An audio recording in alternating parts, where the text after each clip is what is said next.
Assalamu alaikum, everyone. Welcome to another show, another entry in the series of Muslim Skeptic Live. I'm very happy to be able to speak with you today on some pressing, important issues, recent current events that have come up that I think are important to really address and talk about. I'm referring to some of the events surrounding Congresswoman Ilhan Omar and the recent apology that she gave for criticizing Israel and criticizing the Israeli lobby's influence on American politics and American interests. So I think this was a very, it wasn't surprising. I did expect her to eventually have to concede these kinds of things because she has made these concessions in the past to Israeli interests, and I'll show you examples of that, inshallah. But it was still shocking to see. It was still shocking to see how quickly she folded on this issue. So I wanted to address that. I also want to address this kind of trend that we see amongst Muslim figures within the American political scene, whether in terms of media or government, who seem to think that it's okay to make blasphemous remarks or statements or jokes that are on the line, toying with blasphemy, toying with kufr, statements that are either outright kufr or are really, on the border. And so this is something that is very disturbing. It's very alarming. There's been examples of that for quite a while now, unfortunately. But recently, there's two things that came up that I wanted to discuss that really highlights the extent of the problem. And we need to be able to point to those examples and call them out and understand why. Why is this blasphemy? Why, as Muslims, we do not joke about Islam. We do not joke about Allah. We do not joke about the Prophet sallallahu alaihi wasallam. We need to understand this because, unfortunately, when you have prominent figures, whether they're politicians or media figures or what have you, making statements that are joking and taking religion lighthearted, the Muslim community needs to show a reaction, the right reaction, which is to say that this is not acceptable. This is not acceptable. So we have, alhamdulillah, examples of the Muslim community doing this in the past. And so we need to continue that. We need to continue to speak very clearly that this is not acceptable. If you want to represent the Muslim community, if you want to be a politician and get the Muslim community support, if you want to be a op-ed writer or you want to be in the media, mainstream media, and talk about Islam as a representative of Muslims, then you have to understand that this is a red line and the Muslim community is not going to tolerate it one bit. So I want to just get into some examples of this and elaborate, inshallah. But first, let's start with some Quran. أعوذ بالله من الشيطان الرجيم بسم الله الرحمن الرحيم يحذر المنافقون أن تنزل عليهم سورة تنبئهم بما في قلوبهم قل استهزئوا إن الله مخرج ما تحذرون صدق الله العظيم. So this is an ayah from Surah Tawbah. It is the 64th ayah of Surah Tawbah. And let me read you the translation.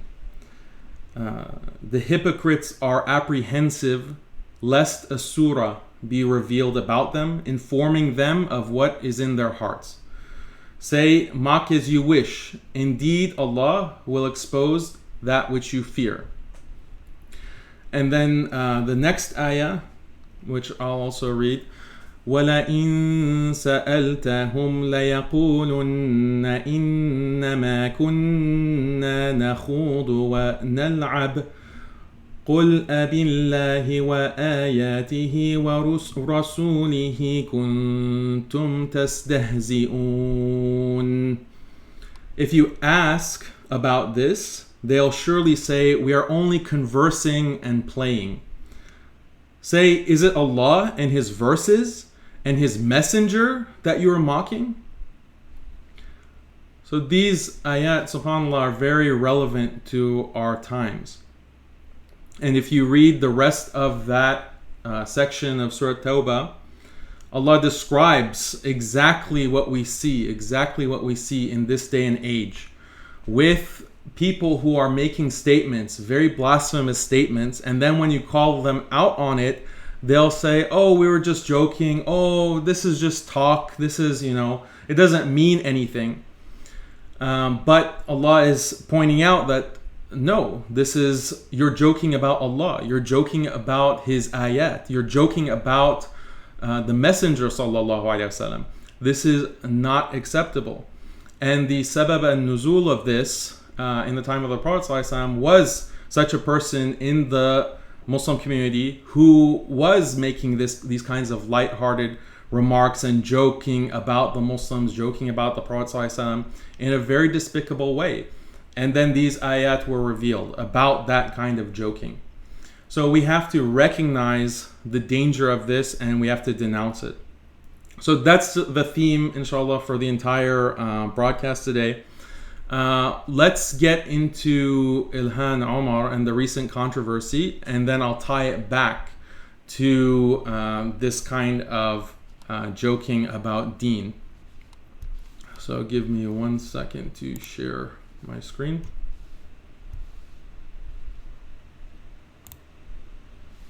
Okay.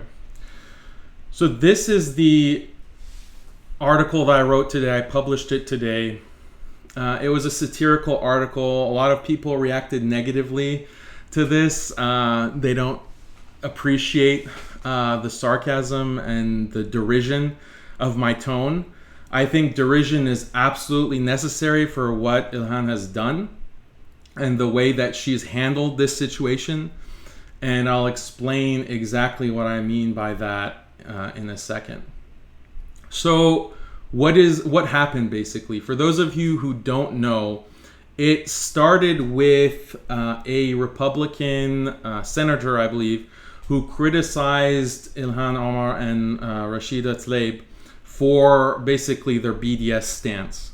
And he called the senator, Kevin McCarthy, he called this anti-Semitism, that Ilhan and Rashida need to be criticized and they need to be punished essentially for their kind of anti-Semitism just because they are pro-BDS. So let me show you his tweets. 1 second. Bear with me here.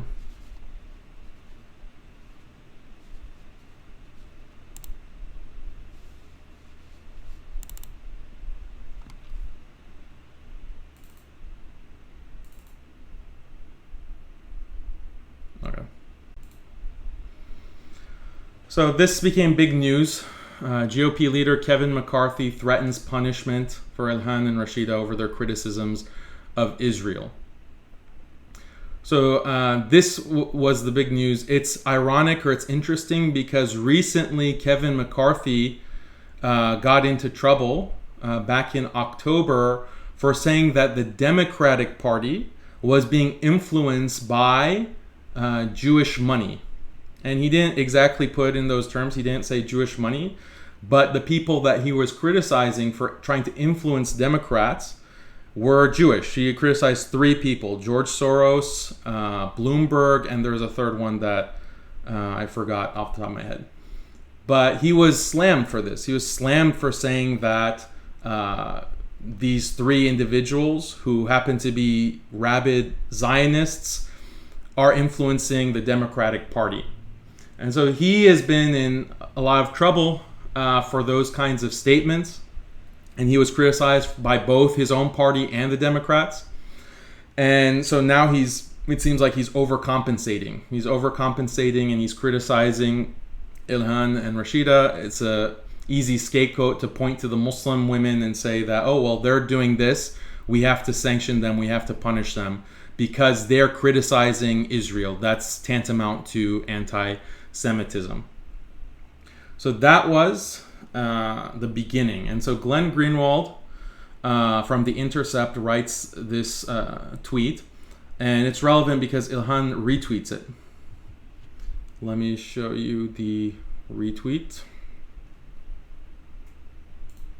My keyboard is not responding. Okay. So then this is how Ilhan responds. She retweets Glenn Greenwald and she says, it's all about the Benjamins, baby. Benjamins obviously referring to, if you're not familiar with American money, the $100 bill has Benjamin Franklin on it. So she's basically saying that the reason Kevin McCarthy or anyone else is threatening punishment is because of money and these kinds of the Israeli lobby and its lobbying of American politicians, and basically outlawing or trying to outlaw any kinds of criticism of Israel, any support for BDS, and so forth. So Ilhan is understanding like the reality, like this is what's happening. This is a very strong lobby that is going to put pressure on anyone who decides to criticize Israel and speaks out against Israel. And they're going to label any kind of criticism as Israel as being anti-Semitic. So this is what Ilhan responded with. Then people went crazy, right? From her own party, Democrats and Republicans, because of this tweet. And they said, this is the epitome of anti-Semitism. Basically, Ilhan is saying that Jews are controlling Congress, Jews are controlling government, and that's anti-Semitic. When in reality, she was just saying that Zionism, the Zionist lobby, the Israeli lobby is influencing American politics, which is a truism that people have been saying for a long time. Other politicians have said it and gotten blowback for it. And even within Israel itself, there's a recognition that we're going to influence American politics for Israeli interests by lobbying, by spending millions of dollars lobbying and essentially bribing American politicians to support Israeli interests. So then this is, someone said, I don't know who this is, Batya Sargon, would love to know who Ilhan thinks is paying American politicians to be pro-Israel, though I think I can guess. Bad form, Congresswoman. That's the second anti-Semitic trope you've tweeted. And so Ilhan says, basically, she's asked, she's incredulous. Like, are you playing dumb? Like, do you not understand how is the Israeli lobby is influencing American politics? Of course, AIPAC. That's just one example of many. There's so many different political action groups other than AIPAC that influence politicians. This is just one. That's all I meant. That's all I meant. Okay? Paying American politicians to be pro-Israel. This is a true fact. This is a true fact. But you're playing dumb by pretending like I mean something else by that. So Ilhan responds like this. And of course, this tweet gets blasted. She gets hammered for this tweet as well. Even AIPAC responds, and AIPAC essentially accuses her of being anti-Semitic and spreading anti-Jewish bigotry. And so that's really the central issue here. Okay, we have to remember the central issue here because it's easy to get confused by all of this rhetoric going back and forth. The central issue is anyone allowed to criticize Israel without that being anti-Semitic? Is anyone allowed to criticize Israel without that being anti-Semitic? And the answer is obviously yes. Why would it be a problem to criticize the policies of any foreign government?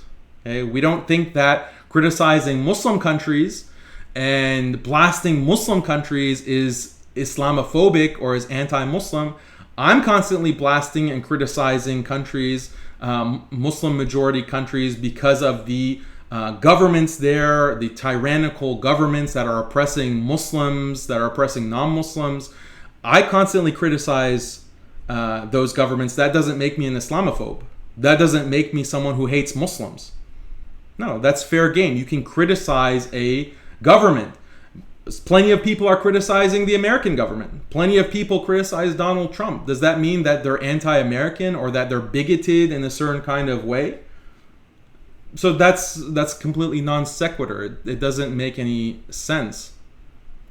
So this is the kind of reaction that Ilhan got for her very simple claim that the Israeli lobby is influencing American politics.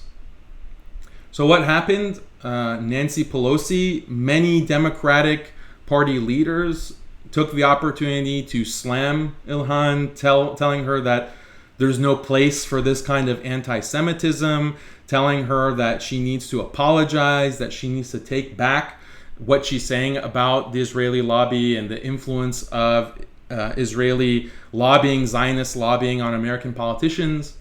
And so this is the storm that came to Ilhan's door. So how did she react? Okay, how did she react? She folded. Okay, which is what was so disappointing. And let me show you what her apology was.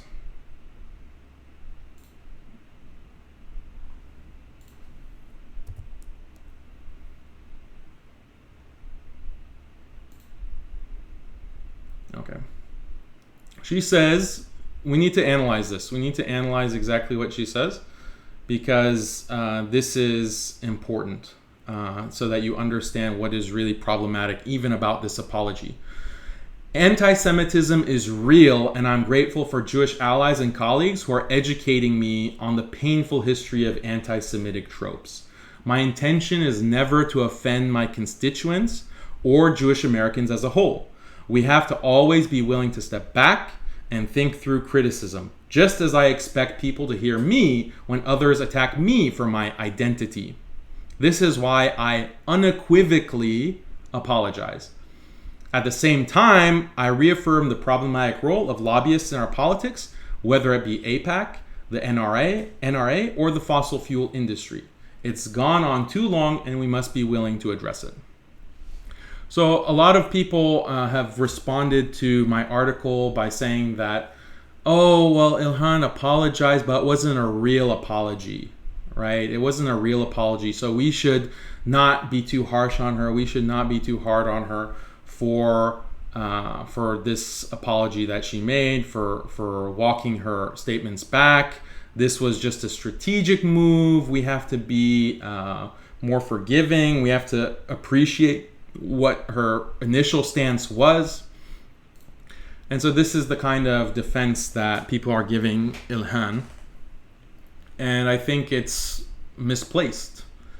It's absolutely misplaced for us not to criticize her for this and to really, really denounce this kind of apology that she's given. And let me point out exactly what's so wrong about this apology. The thing is that the main issue here, as I mentioned, the central issue is criticizing Israel anti-Semitic? That's what the whole debate is about. That's what the whole debate is about. And what did Ilhan say that is anti-Semitic? What justifies an apology? All she has done, okay, and I wouldn't even say that she's the loudest critic of Israel. She's just supporting BDS, or she's made statements that she supports BDS in the past. And this kind of criticism of AIPAC. That's all. What's anti-Semitic about that? The fact that she's being hammered for being anti-Semitic because of this kind of critical stance. Okay, again, this is how it's being framed by the other side. That, oh wow, she's so critical of Israel. Oh my God, she's the most critical fighter against Israel, as if, no, unfortunately not. At least we haven't seen yet. Wait till she has done something Wait till she has voted on a series of legislation, especially legislation where she's going against her own party, against Israel. When she does that, okay, then you can praise her and say that, okay, wow, she's really doing something big here, and we should give her props. She hasn't done anything of that nature that she deserves to be considered this champion for Palestinian rights. Like, why? Why are we thinking about it in those terms? Why should we accept the framing of people who think that, oh, just because you have made some supportive statement against BDS, oh, that means you're such a aggressive critic and fighter against Israel? No, we don't accept that kind of framing of the entire issue. So then what she says here, we have to be always willing to step back and think through criticism. Just as I expect people to hear me when others attack me for my identity, this is why I unequivocally apologize. It's interesting that she puts in terms of her identity, like, okay, people attack me for my identity, so I should be careful about criticizing Israel. People attack who's attacking your identity? Like, why is it about you? Why is it about your identity? Why not make it about, why couldn't she say something like, we have to be willing to look more closely when, for example, people defend the slaughter of Palestinians. We have to understand, we have to look more carefully when people justify Israeli aggression, murder, genocide, occupation of Palestinians. That's where we need to really look more closely, and we have to understand, what are the deeper issues at play. So this was a lost opportunity for her, because she could have, fine, if she wanted to say, I apologize, okay, fine, you want to apologize, then at least redirect the conversation to some of the important things, that are the main things in this entire debate.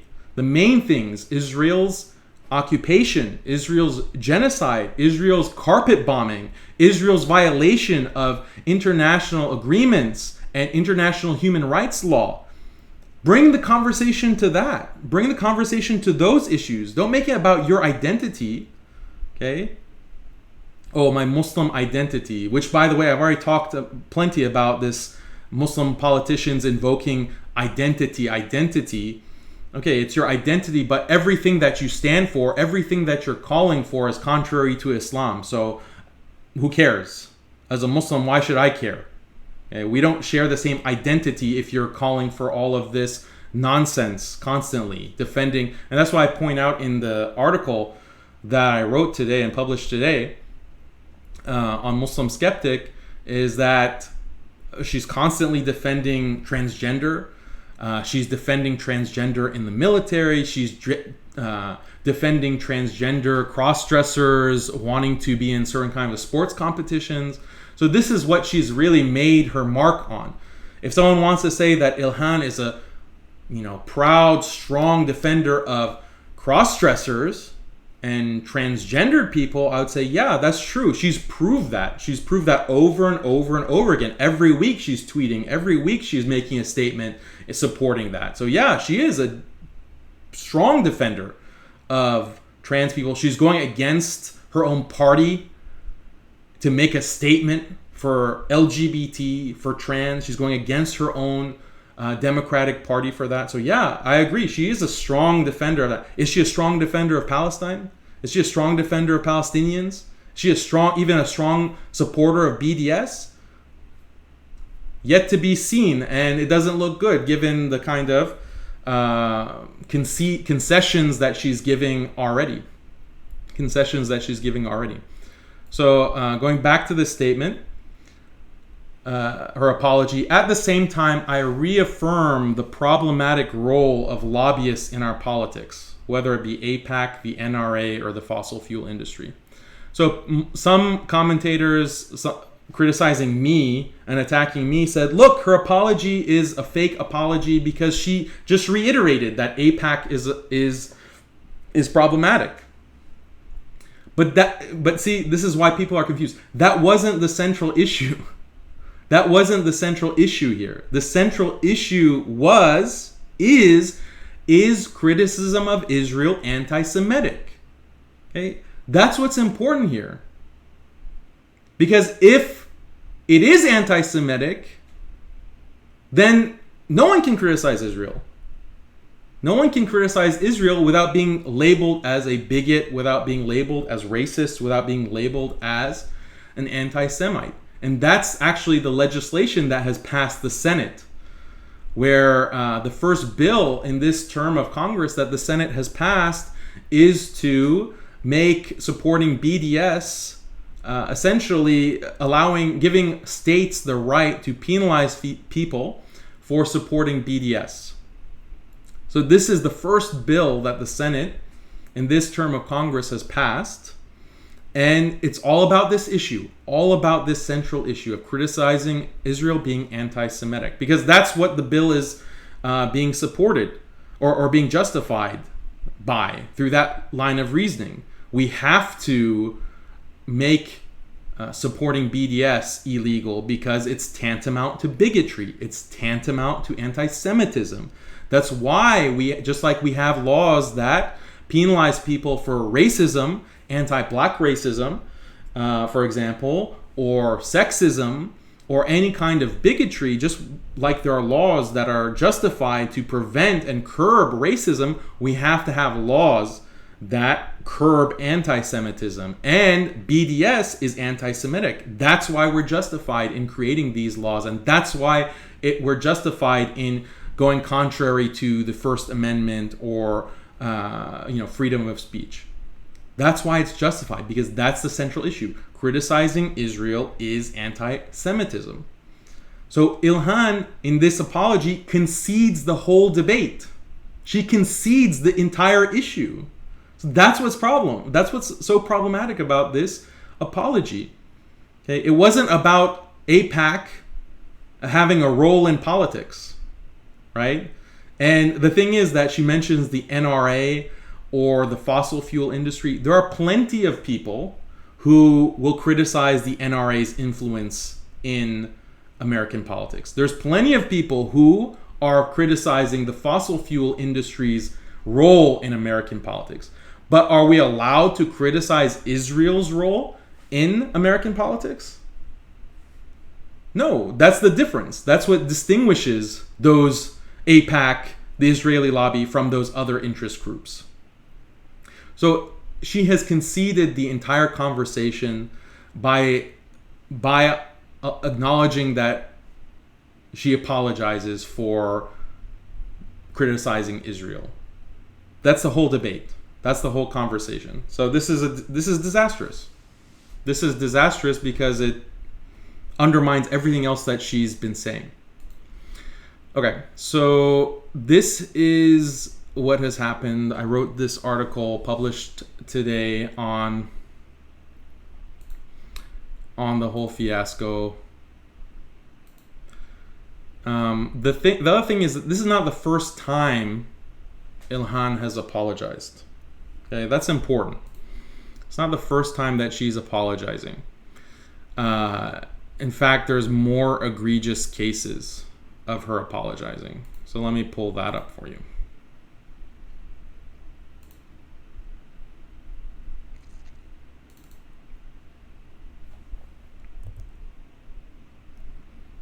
All right. So this is a tweet that she made in 2012. And she got slammed for it recently. Israel has hypnotized the world. May Allah awaken the people and help them see the evil doings of Israel. Okay. What prompted this was Operation Pillars of Defense, where the IDF, Israeli Defense Force, was carpet bombing essentially Gaza, and there were about 200 Palestinian civilians who were murdered by Israel, by the IDF. And so she made this kind of statement. At the time, plenty of politicians, including Barack Obama, President Obama, were defending, quote unquote, Israel's right to defend itself. Israel was claiming that Hamas was sending rockets indiscriminately into Israeli territory. Later reports determined from human rights groups that that wasn't the case. There weren't any rockets. There wasn't a real threat to Israel by these rockets, let alone Israeli civilians. So this is the knee-jerk kind of excuse that Israel has for all of its genocidal acts, is this claim that Hamas is trying to wipe it off the map.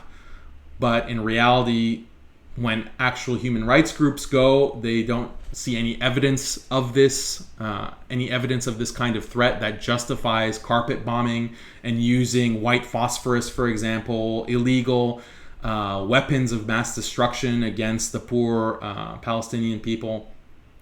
So Ilhan is reacting to this with the tweet.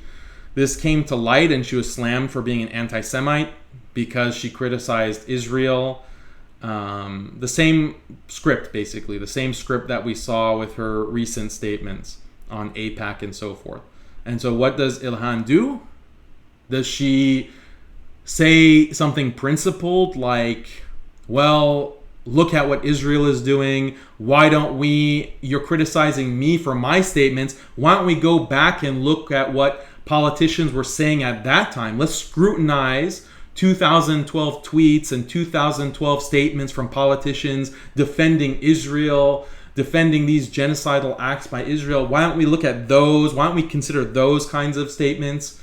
Instead of reorienting the conversation, instead of doing the smart thing, which is drawing people's attention to the real issues at hand and what is really taking place in terms of Israel's aggression and occupation and genocide, instead of transforming the conversation in that very simple way by standing by her own tweet, she just walks it back.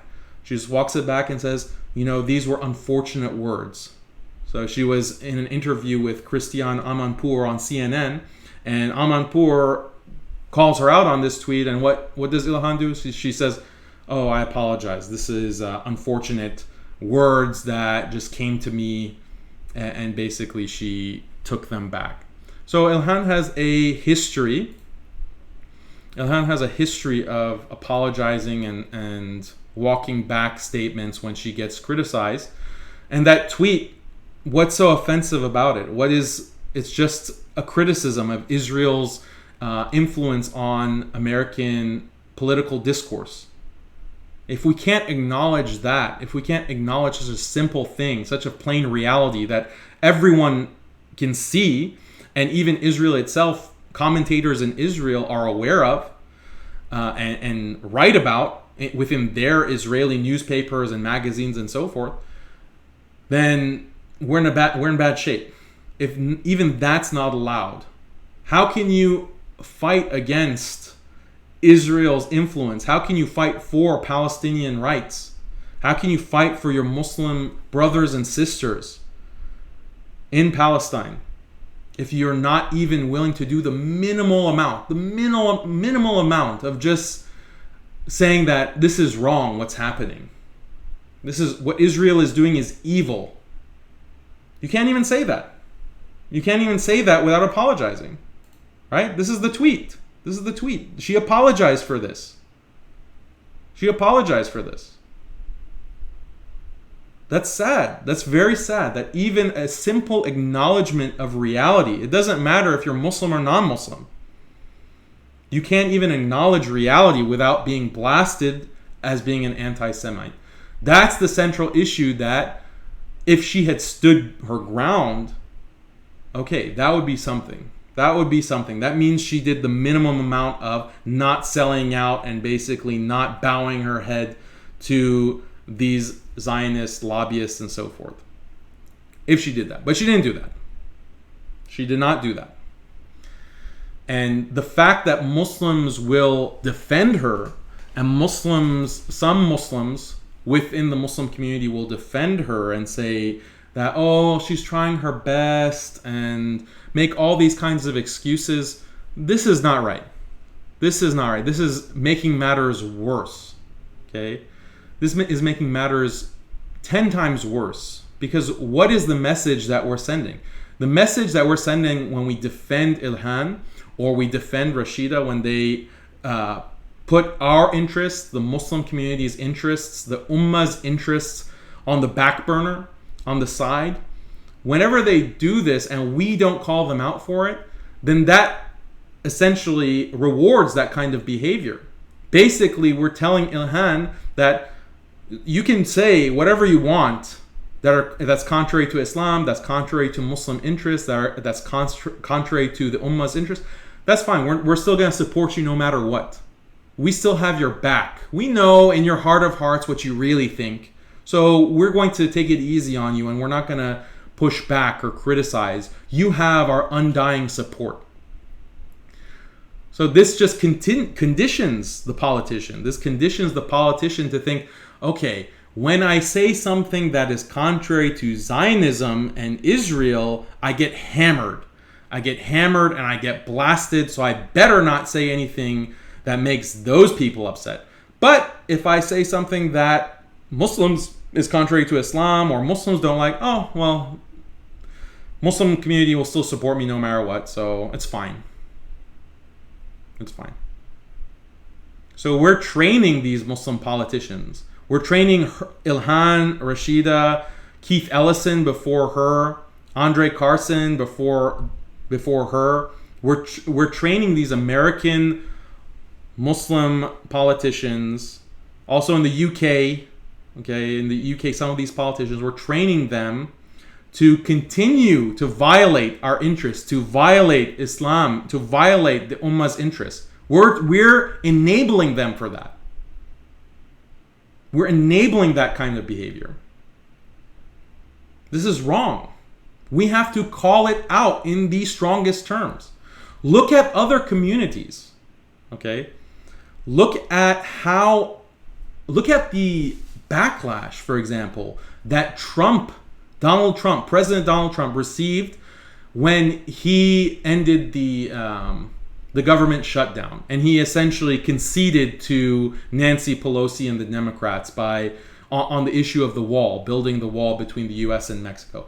Look at the backlash. Look how angry some of these far-right, white supremacist, white nationalists, look how angry they were. Look at how they criticized and they attacked Donald Trump. And they said, you are sacrificing our interests for political expediency, and that is unacceptable.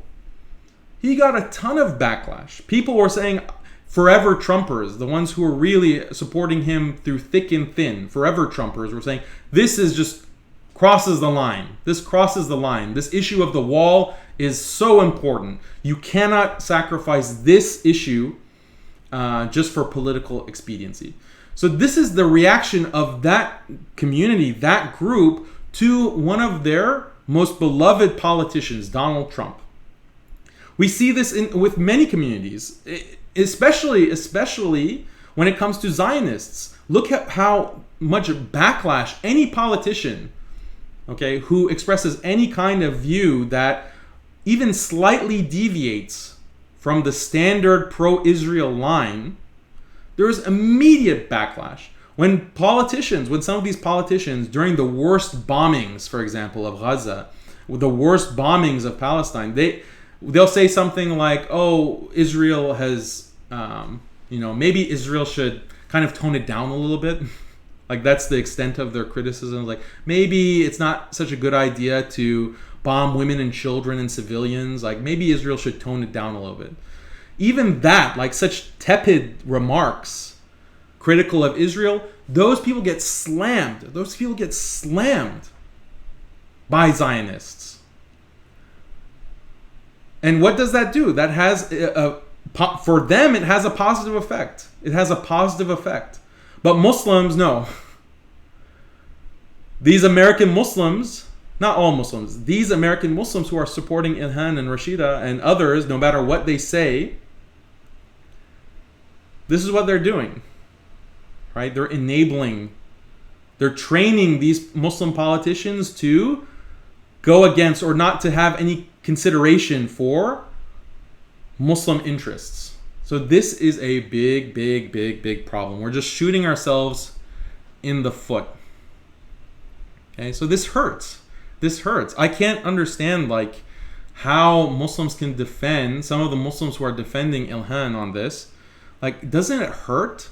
Isn't it painful to have like your issue, like this issue of Philistine, to constantly be hit over the head, like over and over and over again?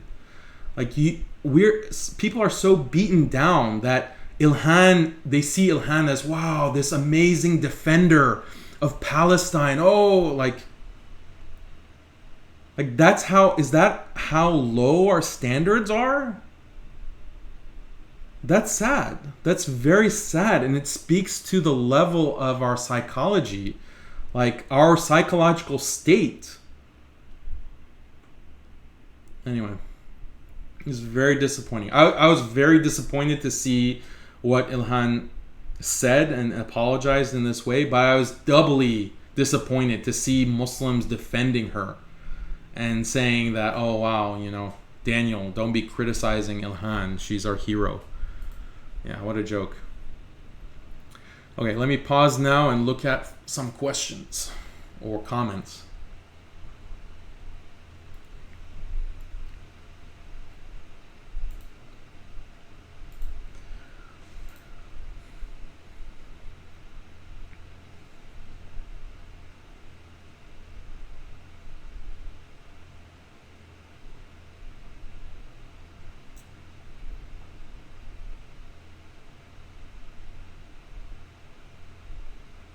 Yeah.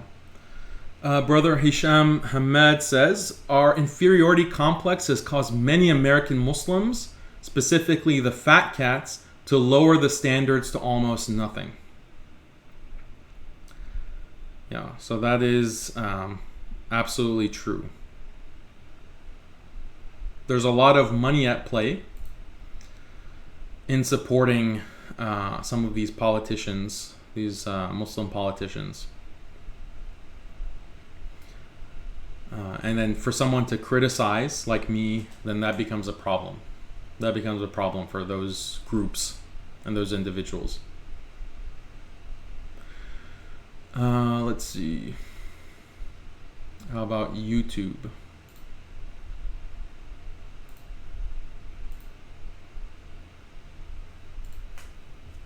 I still haven't figured out the best way to go about the comments, because Facebook doesn't show a lot of them.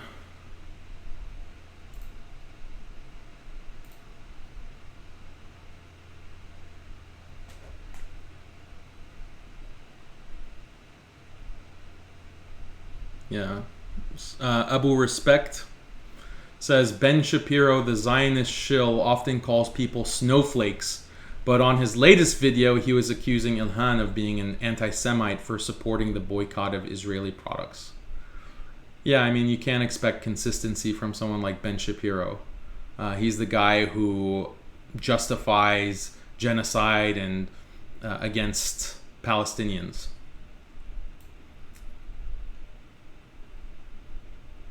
Yeah, he makes all kinds of disgusting statements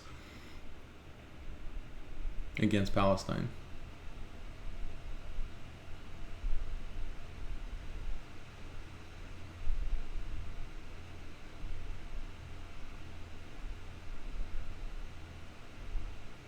Okay. Yeah, so there's so many problems with the discourse, the political discourse and Muslim involvement within American politics, and I've addressed this in a couple of our live broadcasts so far. But I had earlier this, or last week actually, called out a UK politician, councilwoman, who was, you know, raising a rainbow flag and celebrating LGBT pride. And again, like it seems like the first thing these Muslim politicians do when they get elected is to just sell out on their values and go contrary to Islamic values and principles. So that was people defend that. People say, well, she has to have this kind of compromising stance because that's the way politics works, and if you want to get ahead in politics, you have to be able to defend groups that are within your political party but you don't necessarily agree with. So I don't agree with that. Like, if there's a political cost to defending or to supporting a certain political faction, okay, that's fine. There's a political cost. You can have that kind of calculus where you're weighing pros and cons and then you make a politically strategic decision.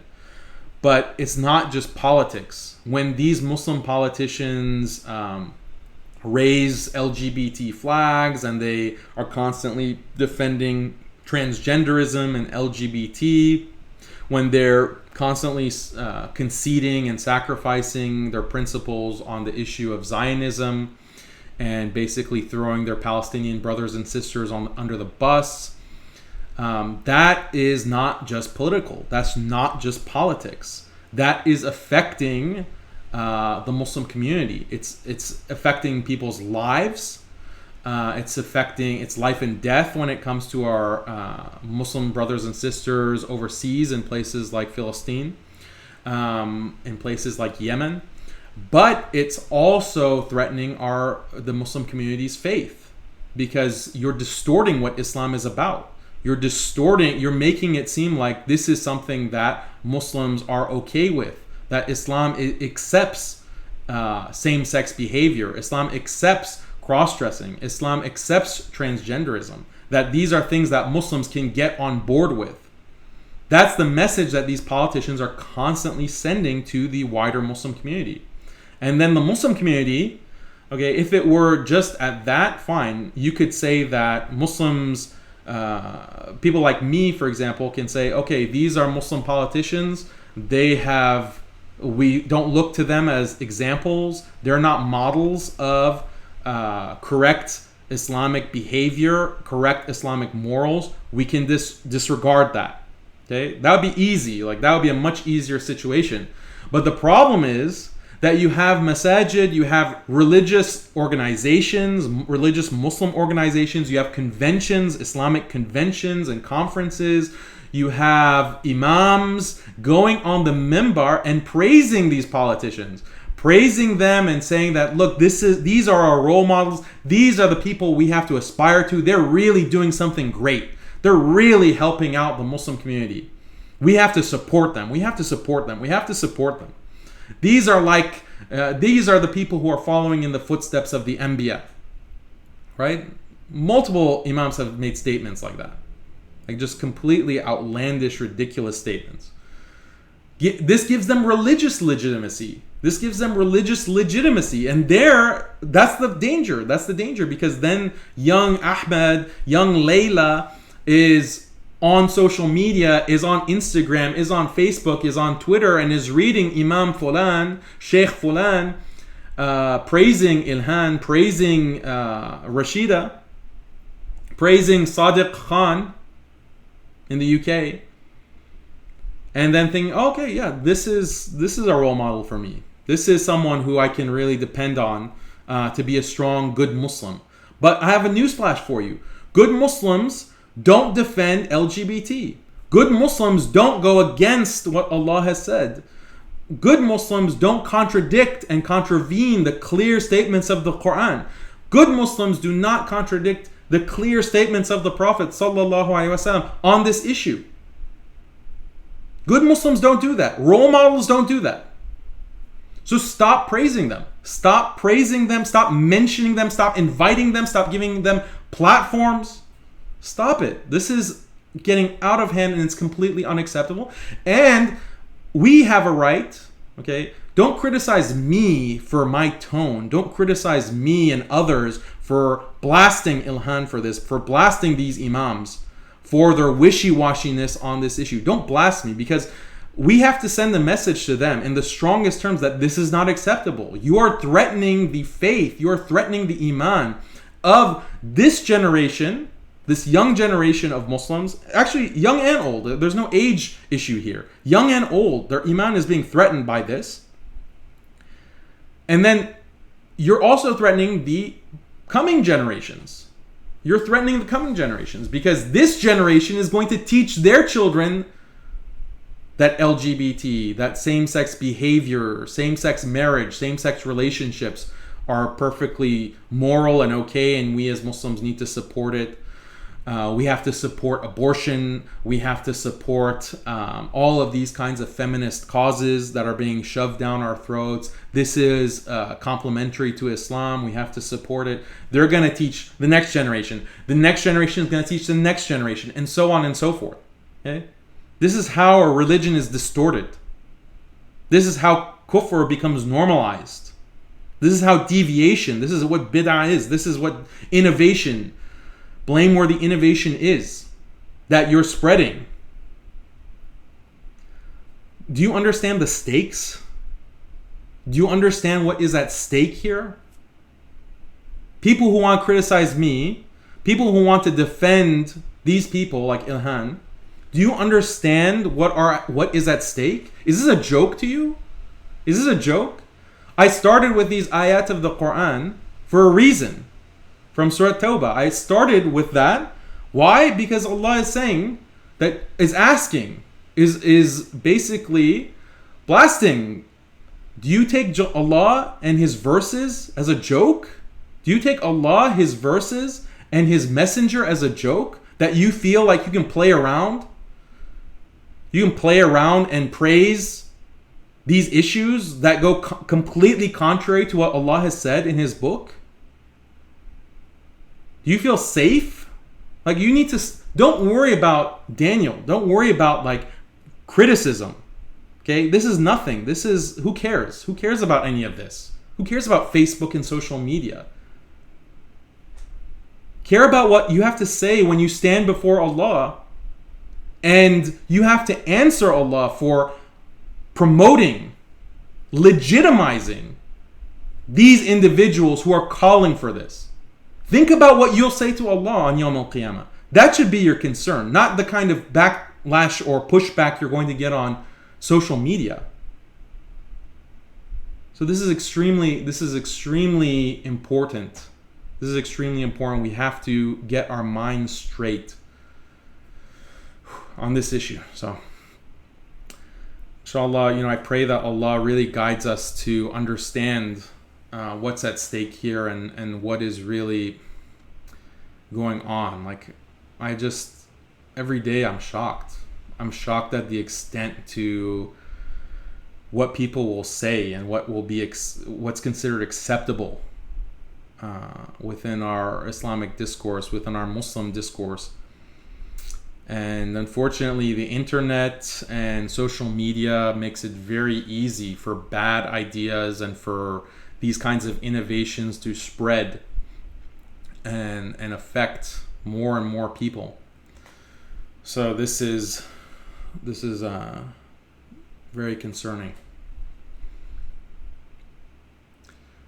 Okay, so let's transition now to another example of bad ideas. So whenever we talk about blasphemy and being a pro-Zionist shill, there's one person that really comes to mind. Well, maybe two people that really come to mind. But the number one person is Wajahat Ali. So let me share you his recent reaction to Ilhan. Let me just pull it up 1 second. And this example is perfect. Like, this example is perfect about the way that you have this idea of controlled opposition, like getting a token Muslim to defend standard Zionist propaganda.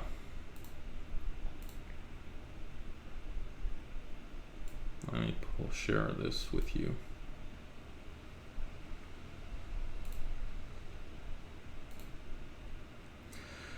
Okay, so this is what Mr. Wajahat has to say. about Ilhan Omar and the controversy. So, final comments on Ilhan and AIPAC controversy. Immediately, right off the bat, he's like misrepresenting the issue. This is not about AIPAC. This is about the right to criticize Israel. Many Muslim Americans, he says, feel there's a double standard when it comes to them being singled out for critical comments of Israel. I'm not sure what he's referring to there. Like, that wasn't the issue, a double standard. Like, does he mean that, oh, when we criticize Israel, we get blasted? But what's the double standard there? Muslims are constantly criticizing Muslim countries. Others criticize Muslim countries. I'm not sure what he's referring to. This doesn't excuse the use of anti-Semitism in any way, but there's a pattern here. So there he reaffirms that what Ilhan said, the little that she did say, is anti-Semitism. So of course he just agrees with all of the people who are blasting Ilhan. So just compare the outrage directed towards Ilhan and Rashida and Keith Ellison, who, by the way, is against BDS.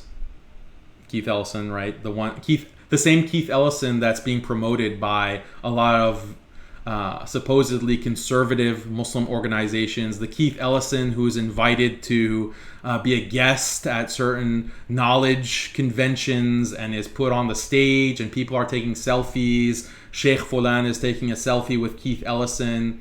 Yeah, he has a long career voting for Palestinian, or voting against Palestinian interests, voting for the Israeli lobby's interests.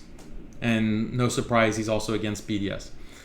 So just compare the outrage directed towards Ilhan, etc., compared to Republican Christians and their use of anti-Semitic language and tropes. Look at the 2018 midterms. This is nonsense. Any Republican who dares say the smallest thing about Israel is blasted as anti-Semitic. There's no Republican get out of jail free card on this issue. There's no Republicans also are getting blasted. Kevin McCarthy in October of last year was blasted for just a very basic remark that there is Zionist money influencing the Democratic Party. They're also being blasted. It's not a double standard. But that's the problem with someone like Wajahat. He's just a partisan thinker. Everything has to be about right versus left. So if a Democrat is being criticized by the Zionists, well, this is a double standard. Why don't you also criticize Republicans on this for being anti-Semitic? They do. They do criticize Republicans, both sides. This is not a partisan one side versus the other issue. So he says there's something called Campus Watch that identifies and catalogs students on campuses who are seen as critical of Israel and thus anti-Semitic. Canary Mission is another one. The people who often promote these sites have very troubling track record of anti-Muslim bigotry. Okay, so then next tweet. Due to the Israel-Palestine conflict, there's a feeling among these circles that any empowered Muslim somehow is a threat to Jews in Israel. Under the guise of national security, some of the most heinous anti-Muslim conspiracy theories have been promoted and tolerated. We identified the Islamophobia industry in 2011. Blah, blah, blah. Fear Inc. This is the article. This zero-sum absolutist approach to the Israel-Palestine conflict, call it what you will, often inspires some of the worst demons to rise from various communities, rationalizing hateful tropes and stereotypes. Why? Because the ends justify the means, survival and justice. Anti-Semitism is used to win political points by Republicans, who actively promote it or willfully turn a blind eye when it's done by their team. Trump, Steve King, the Soros conspiracy theory. Some Israeli supporters give them a pass, but never Muslims who have done far less. This is nonsense. Okay, Steve King was blasted. Trump is constantly blasted. No one's turning a blind eye to the quote-unquote anti-Semitism. Okay, the issue is criticism of Israel anti-Semitism, and Wajahat seems to agree that it is.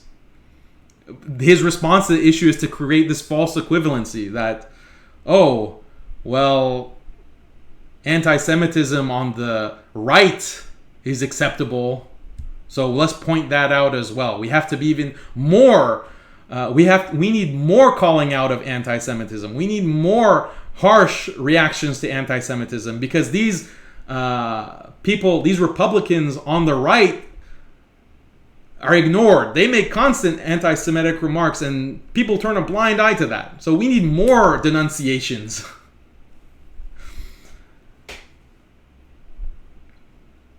Yeah. So then he talks about white supremacy and how white supremacists use anti-Semitism and Islamophobia, and this is terrible. So this is a red herring. He's completely derailed what the issue is about. The issue is about the ability to criticize Israel and whether or not that's anti-Semitism. He's completely derailed that, and he's talking about white supremacy and this supposed double standard between Republicans and Democrats. It's nonsense.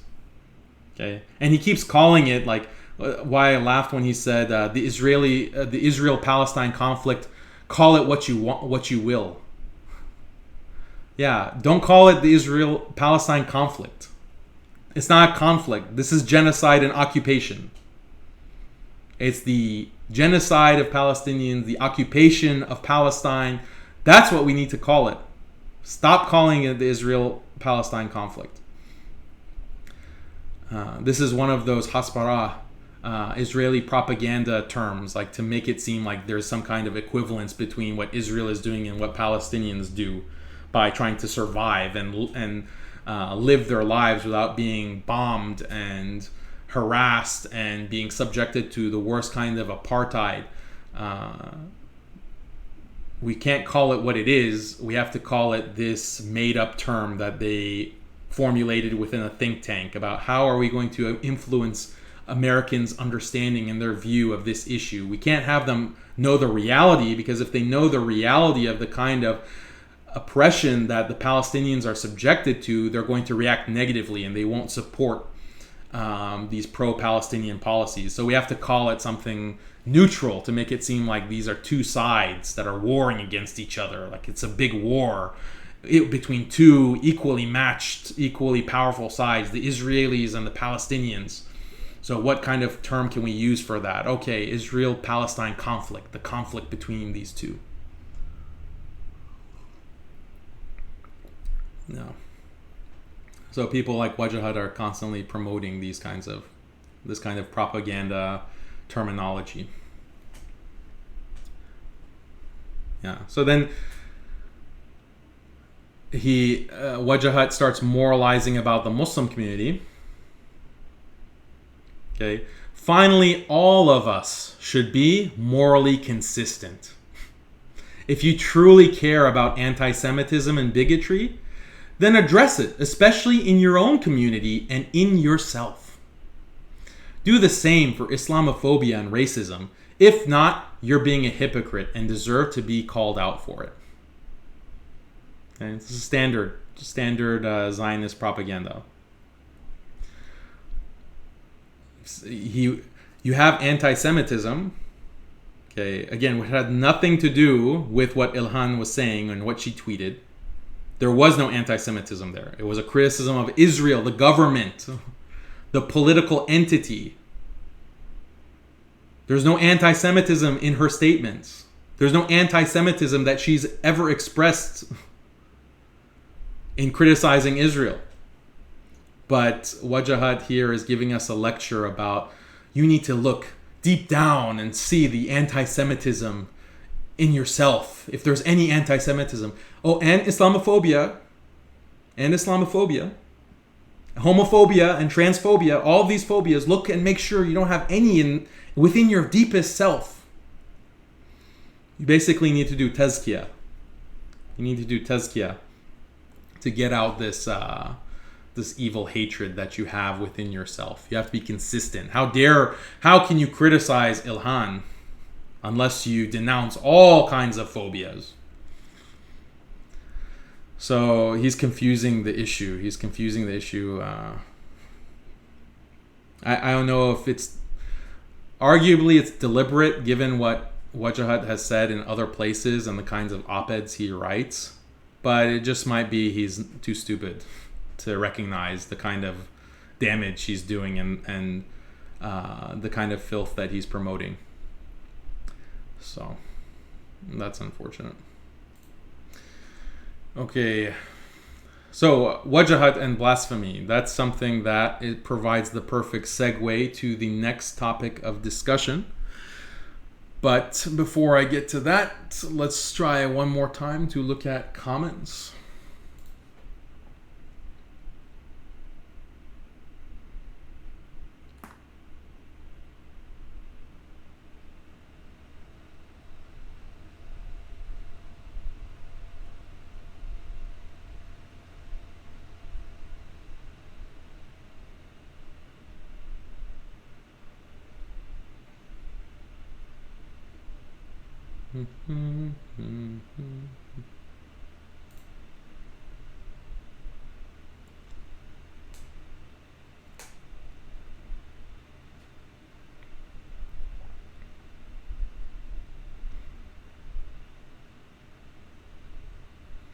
So Hassan says, why is it that other scholars don't openly criticize and expose other Muslims?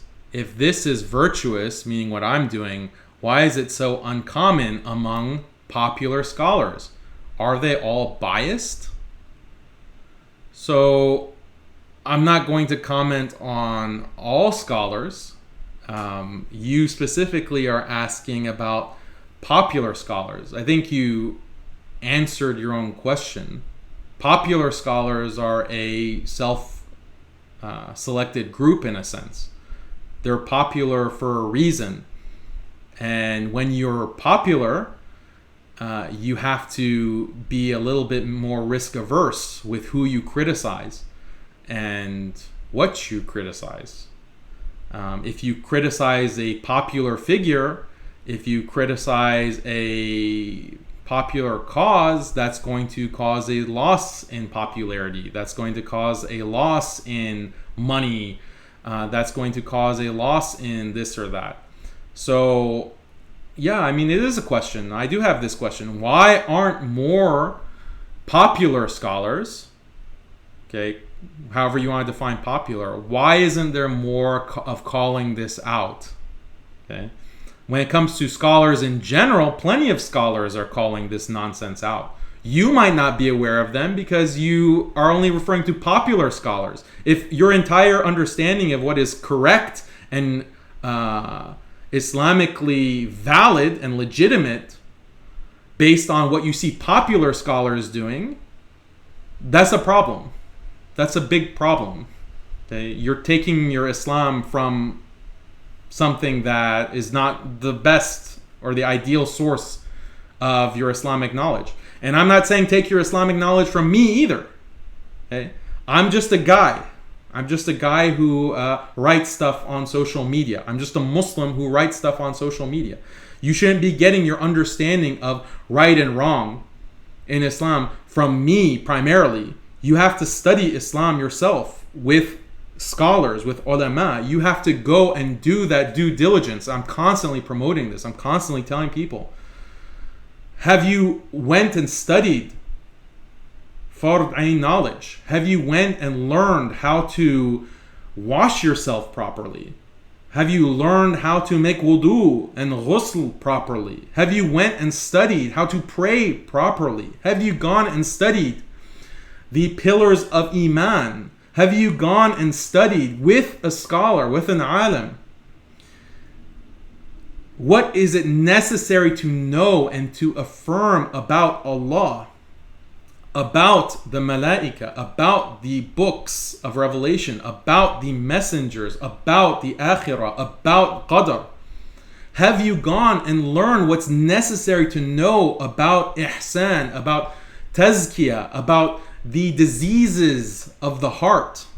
Have you gone and studied that? If your Islam is based on YouTube videos on miscellaneous topics that catch your attention on YouTube or Facebook or whatever, you're not Islamically educated. You haven't met the basic requirements of an Islamic education. So if that is your standard for understanding what is legitimate or not within Islamic discourse and within what a Muslim can or can't do, then that's a big problem. You're suffering from a deficit. Now, as for why we don't see more of this criticism amongst popular scholars, that's a question that I have. I've talked to certain popular scholars. I've talked to them one-on-one. And they've told me, unfortunately, disturbing things about why they don't call certain things out. And I'm not going to mention any names.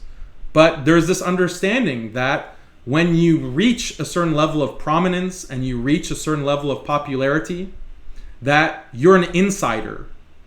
You're an insider and you're within this circle of trust. And insiders don't criticize each other, even if they're on different sides of the political spectrum. Okay? And I will give an example here that I think is instructive. Linda Sarsour. Linda Sarsour is probably the biggest critic of Donald Trump. She's probably the biggest critic of the right wing and right-wing politics and so forth. When Donald Trump won the election, you had an American imam give the convocation. He was included in the convocation ceremony of Donald Trump, where different religious figures, Christian, Jewish, and Muslim, were giving a prayer in Washington, D.C. We're giving a prayer. This was national televised for Donald Trump. Donald Trump was present. And one imam, a relatively prominent imam within the U.S., Imam Majid, who's one of the imams of the biggest masjid network within the U.S., Adams Center, within the D.C. area. He participated in that. And I criticized him for that at the time. But there was, interestingly, silence from people like Linda Sarsour. Linda Sarsour did not criticize Imam Majid for that action. I found that very interesting. Why? This was something that a lot of Muslims were criticizing Imam Majid for, because they viewed it as supporting Donald Trump. You're legitimizing Donald Trump by giving this prayer and being the imam at his convocation when he was inaugurated as president. So everyone was criticizing it because this is pretty much an easy target to criticize Imam Majid for doing this. But Linda Sarsour, who is on every step that Donald Trump makes, she has something to say about it.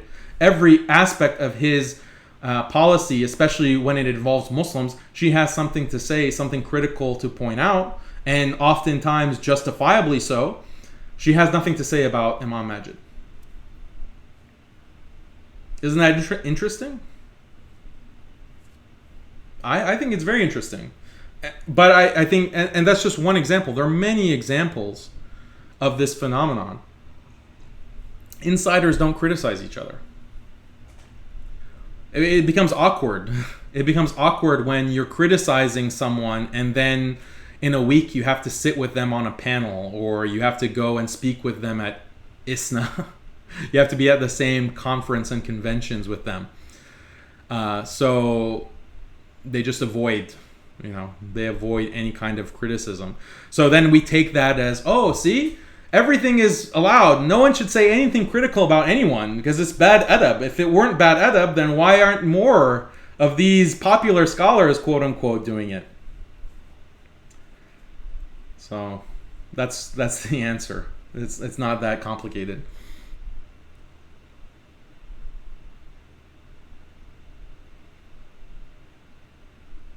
Yeah. So this brother Hassan has a lot of comments. He says, didn't a Muslim drink alcohol and the Prophet ﷺ testify that he loves Allah? Haven't some companions made major mistakes unintentionally? That example doesn't prove your point. Yeah, of course, there were Sahaba who would drink khamar. Do you know what happened to those Sahaba, and in particular one Sahabi? He was lashed. Okay, the had was applied to that Sahabi. He was lashed, and the Prophet ﷺ ordered that. And then it was only after that some of the companions cursed, the companions that were punishing him, cursed him, and then the Prophet ﷺ said that this Sahabi loves Allah and His Messenger ﷺ. So what the Prophet ﷺ is indicating what was in that Sahabi's heart. Okay, and no one is judging, no one is allowed. I'm not judging what is in Ilhan's heart. Okay, I'm not judging that. I'm only judging her apparent actions and her apparent behavior. What the Prophet ﷺ did in that example, when it came to the had,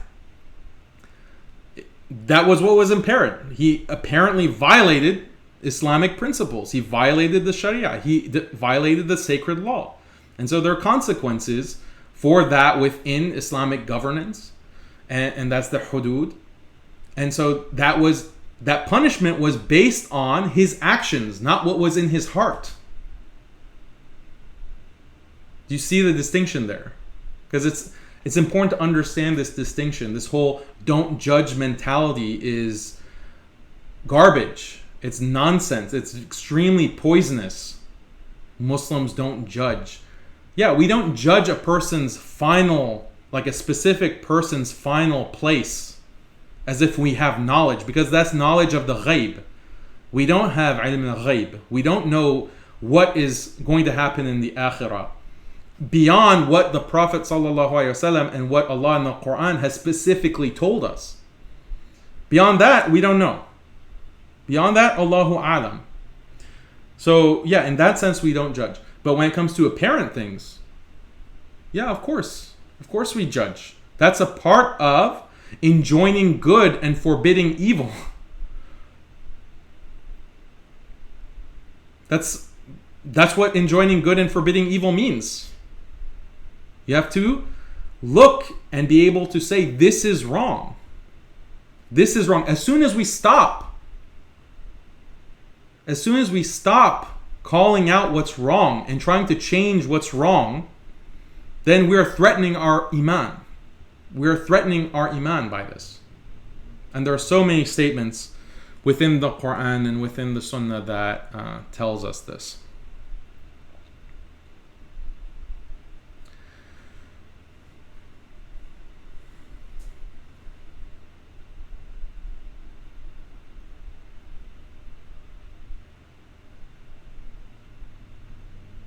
Okay, so this is another comment from Brother Mustafa.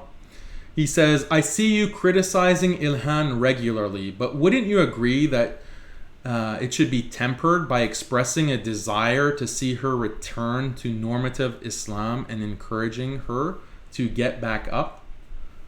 Yeah, of course. I desire, I wish, I hope, I pray that our leaders are going to return to what is correct and are going to be a true example for the Muslim community and are truly going to stand up for what is right and truly are going to uphold Islamic principles and ethics. Of course, absolutely, without a doubt. And I have expressed this in these shows. I've expressed it in writing. I've expressed it in posts. I've expressed it over and over and over again. Of course. But that doesn't take anything away from criticism, harsh criticism when needed. I explain why harsh criticism is needed in these circumstances. I've explained what is at stake. When I use satire specifically, like what's the value of using satire and sarcasm in some of my posts? It's to express the level of derision, to express the level of disappointment, to express, because you can express a lot of things just by using prose, just speaking plainly, describing certain things. You get a lot across. And a lot of my writing is straight prose, very, sober prose. And even that plain, sober language that I use, some people consider that to be aggressive and, angry, an angry tone. But I deliberately use sarcasm and satire because that provides an opportunity to express even more anger, more disappointment, more sadness. It's an expressive way to write. It's an expressive way to speak. Satire is very important. Satire, ways of expressing yourself through writing. Okay? There are many ways to express yourself. And I personally, I like to read. I like to study writing. I like to see how other people use language to convey meaning and to convey emotion. Some people like poetry.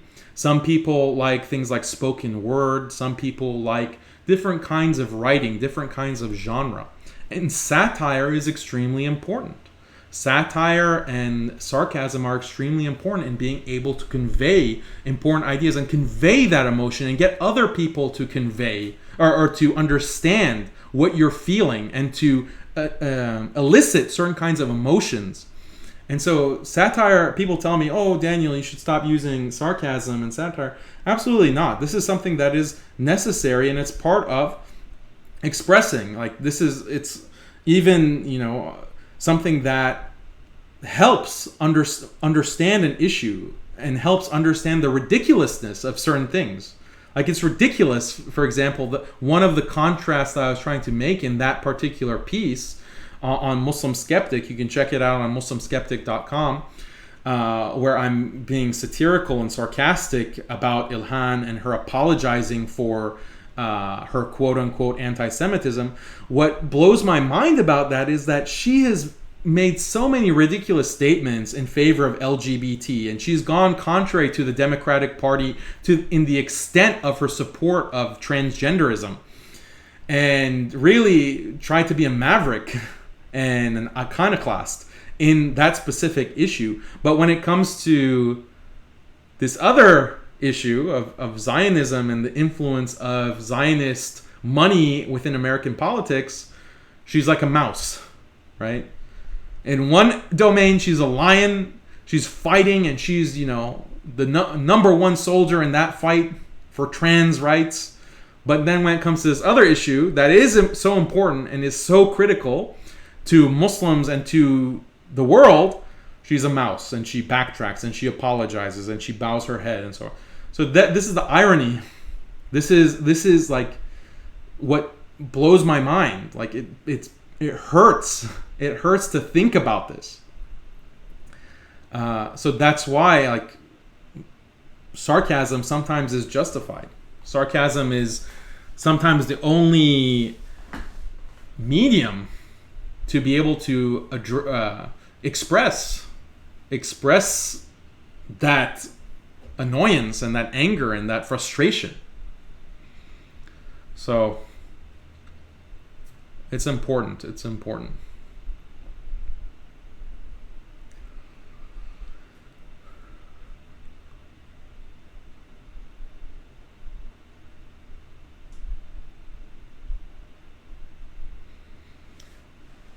Okay, so now in the last half hour of the show, inshallah, let's look at more blasphemy.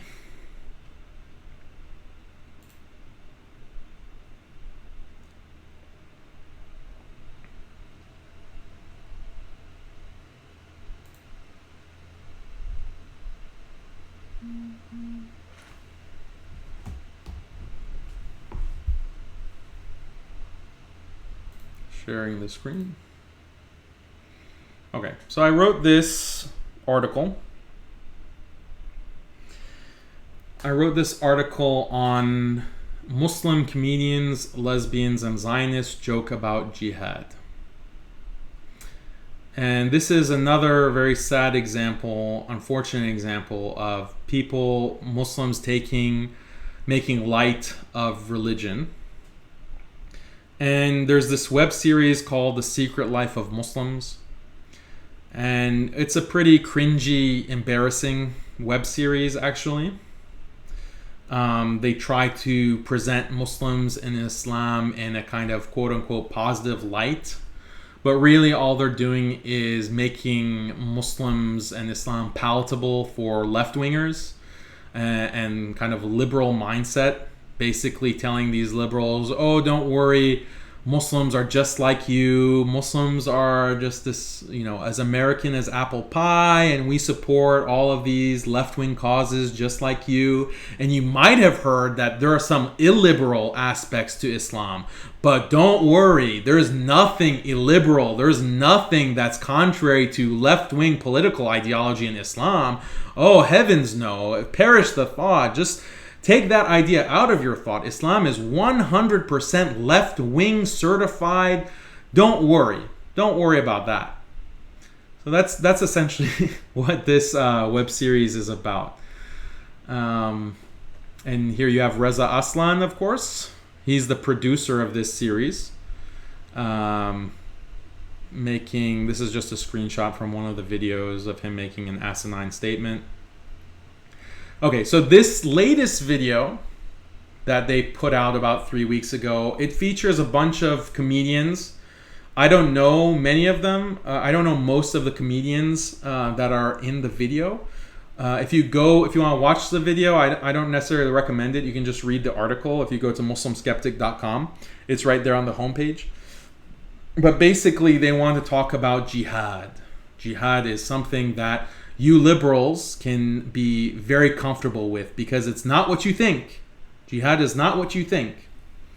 And so they make these kinds of jokes. Like this guy, I presume that he's a comedian, but he says in a deadpan way, jihad is when you kill white people. Like that's the joke. It's supposed to be something that people will get. Like you're joking about killing people and white people specifically. That's supposed to be funny. That's supposed to be something that a non-Muslim who watches this will understand the sarcasm behind, I guess. So then you have this quote-unquote comedian, Ilhan Ali, which I've written about before. He makes a stupid joke. He says that jihad is like trying to get that girl's phone number. Trying to get a girl's phone number. So basically they make jihad about this idea of jihad just means struggle. So whatever a Muslim struggles to do, that's jihad. So one other comedian says that, oh, I tried to stick to my diet by not eating ice cream or not shoving donuts down my maw. So I'm engaged in a jihad, an anti-donut jihad. That's the joke. Yeah. And then the sad thing about Ilhan Ali, when he makes this statement about trying to get that girl's phone number, Wajahat Ali made the same exact joke. He made the same exact joke about going on more dates and getting a girl's number in a separate video. He made the same joke in a separate video from 2 years ago when he was also explaining jihad. Jihad means getting more sleep and going on more dates and going to the gym and so on and so forth. So this is pretty sad that not only are they joking about jihad, they're using like hackneyed jokes and reusing jokes to make the same point. There's also a couple of lesbians, at least 2 lesbians, self-described lesbian Muslims in the video. Of course, they have to be included because we have to be inclusive. And this is what the Muslim community is about. Just diversity. We're just so diverse. One of the lesbians was involved in Chicago in 2006 with a quote-unquote LGBT iftar that happened in Chicago. So this was happening in Ramadan. You had this group called Heart, Women and Girls, which I've written about in depth.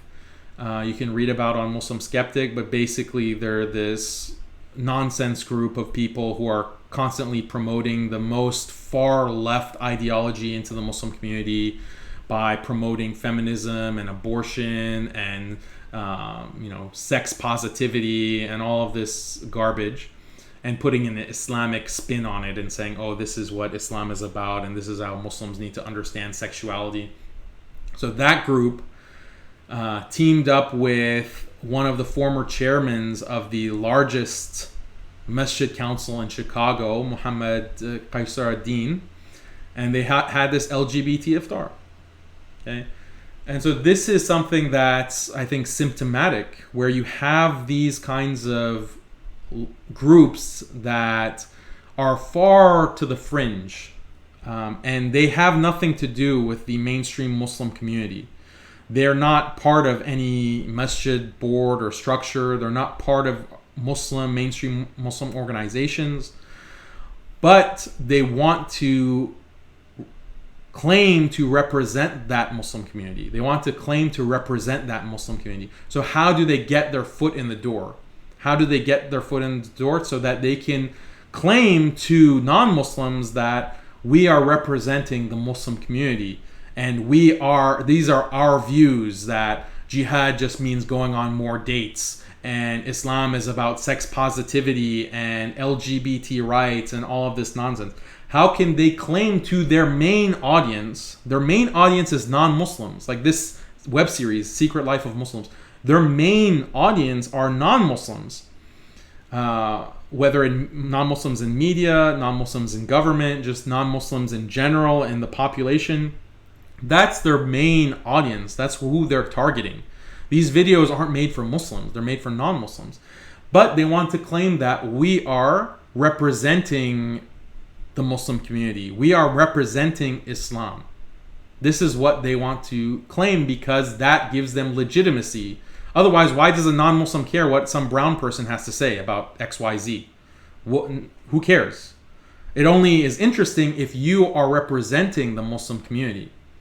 Only if you are speaking authoritatively about what you're talking about the religion that you claim to represent.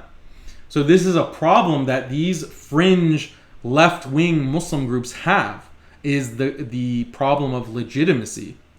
But they have a very convenient way of getting around that. And what they do is they find certain people within that mainstream establishment, the mainstream Muslim establishment, who are affiliated with masajid, who are seen as religious authorities, and they collaborate with them. So that's this Muhammad Qaisar. And then also in this video, Secret Life of Muslims, you also have Sohaib Webb. Imam Sohaib makes this kind of 3-second appearance on the video, and which is sad. Like, why would he participate in this kind of effort with this specific organization, Secret Life of Muslims, that's being produced by Reza Aslan, who what he's saying about Islam is completely wrong and completely off base, and he's doing a ton of damage in his statements about Islam. It's produced by him. The whole project is being funded by non-Muslim or left-wing organizations. Okay, so these are all red flags that he should have been aware of.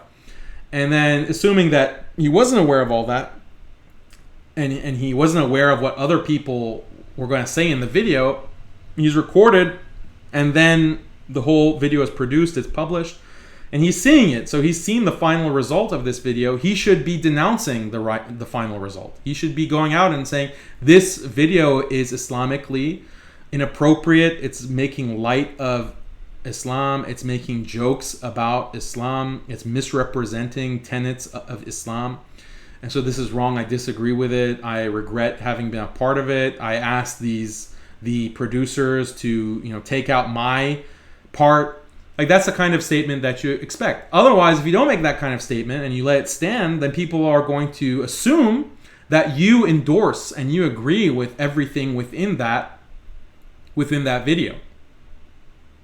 So this is bad because it's giving it Islamic legitimacy, because you're seen as a imam, as a religious authority. So this is what these left-wing, fringe Muslim activists, Muslim groups are doing. Is there's this kind of symbiotic relationship that they're forming. They're finding individuals like Imam Sohaib, they're finding individuals like this Muhammad Kaisar-ad-Din to give them a foot in the door and to give them that legitimacy that allows them to represent Muslims, plausibly represent Muslims to their main target audience and to their funders as well. Because the funders who are giving them hundreds of thousands of dollars want to make sure that, okay, the people that we're funding are representing this community that we want to influence, right? These funders, these NGOs and these funding organizations, they want to influence the Muslim community.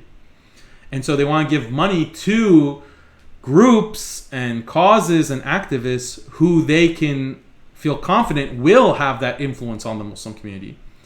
So again, there's this plausibility, legitimacy gap that they are trying to fill, that they're trying to address by forming a relationship and bringing on board these imams or these masjid council members.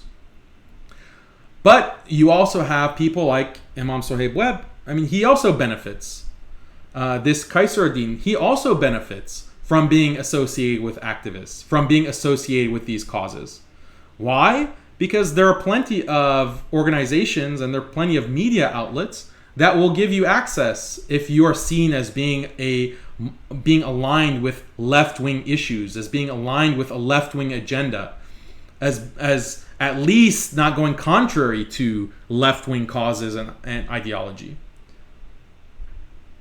So there's a ton of access and benefits to be had and to be enjoyed if you make sure that you don't say anything that contravenes left-wing ideology. And in fact, you go and make positive statements in favor of that ideology. Okay? I can't even list all of the kinds of opportunities that are available. Okay? You're not going to be profiled, for example, by the New York Times. You're not going to be allowed to write op-eds on CNN or the Washington Post if these liberal institutions, feel that you are not properly liberal. Simple example. You're not going to be able to get the position in the university establishment. You're not going to be allowed to be a chaplain at a lot of these American colleges unless you are seen as being aligned with a liberal mission, a liberal understanding of diversity and tolerance and multiculturalism. You're not going to get the job. You're not going to get the funding. You're not going to be invited to, sit with certain people at certain venues. You're not going to be featured in certain newspapers. You're not going to be profiled. You're not going to get that kind of access. So there's, it's lucrative. And again, I'm not trying to sit here and judge what is in the hearts of these individuals, like Imam Sohaib. I'm not trying to judge and trying to say that he is purely just after money and XYZ. Okay, Allahu Alam, what is in someone's hearts? We have husn dhan. I don't think that that's his intention. I think he has a good intention.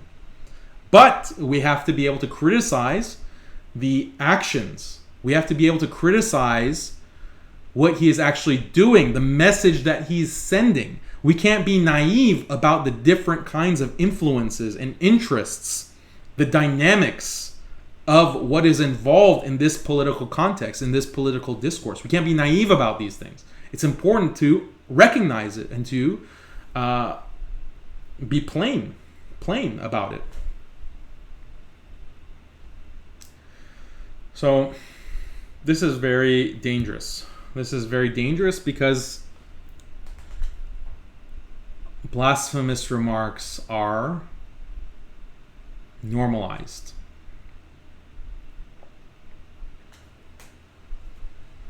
And let me also just make a statement that when I criticize the left wing, as I often do, that doesn't mean I'm advocating for the right wing. Most of the kinds of things that I criticize when I criticize liberalism is philosophical liberalism, which encompasses both the left and the right, Democrats and Republicans.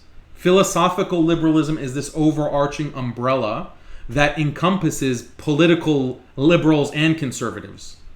Donald Trump is philosophically liberal.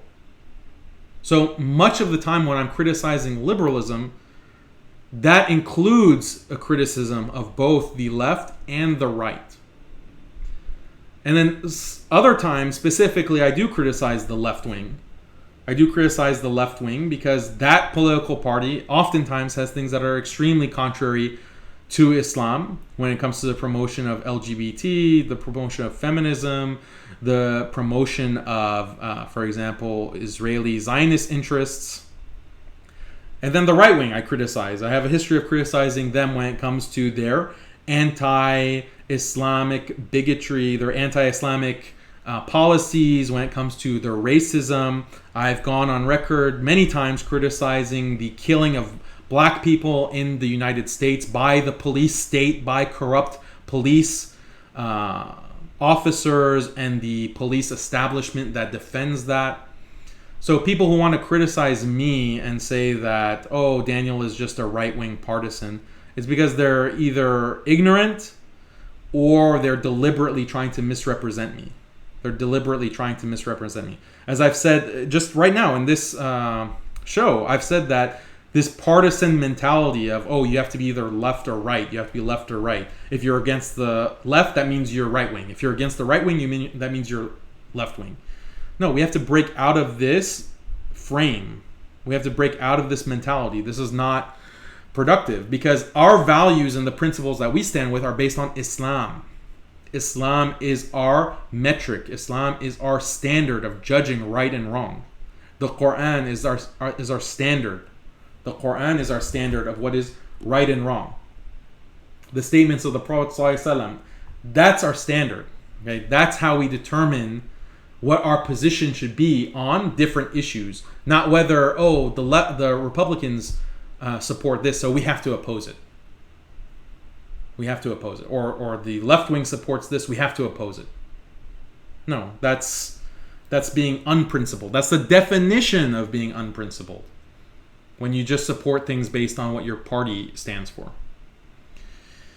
So, very simple, straightforward message. So now let's tie it back. So we're the theme here is blasphemy. The theme here is making light of Allah and His ayat and His messenger. We saw this video that I wrote about where these comedians are making fun of jihad and they're trying to make jokes about what jihad is. Okay, this is inappropriate. We should denounce it. This is not funny. This is not something that deserves to be promoted in any shape or form. And the thing is that some of these comedians are invited to speak at Muslim events. They're invited to do comedy shows. And at some of those comedy shows, they're making the same kinds of jokes. Like, I don't have a problem with laughter in itself or joking. Okay? The question of comedians and the legitimacy of that's a separate issue. But then specifically when you have comedians making fun of Islam, this is a big problem. And we should not, as a community, support that or condone it. Okay, so now let's take it back to Ilhan and also Rashida when it comes to blasphemy. So let me share a video. Hopefully the sound will come through.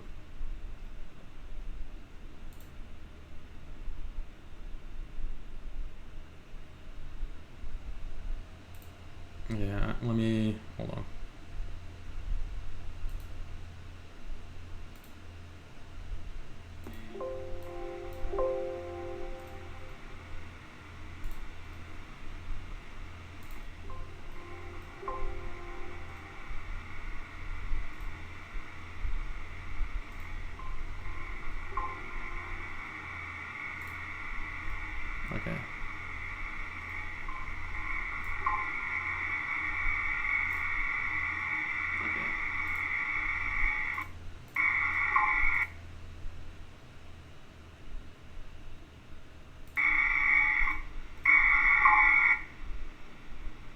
Sorry for the feedback. Hold on. Because Prophet Muhammad, peace be upon him, would now, right now, be leading these marches. Because he would never be now, right now, be leading these marches. Sorry. Because he would never be now, right now, be leading these marches. Hold on one second. Because he would never be now, right now, be leading. Okay. So hopefully you heard what she said repeatedly. Basically, she said she was talking about the Women's March, and she's talking about how the Prophet ﷺ would be leading the Women's March. So think about that statement. Like, what is the implication of that statement? Does she have a right to talk about what the Prophet ﷺ would do? Who has the right to speak in that way? Which Muslim has the right to talk about the Prophet ﷺ in that way? Just in general. Okay? It's like saying the Prophet ﷺ would support my cause. If he were here, he would support my cause. Who would say that? Like, who has the right to say anything like that about the Prophet ﷺ, about Rasulullah? But then she goes and associates the Prophet ﷺ with one of the most ugly causes. One of the most ugly things. The Women's March.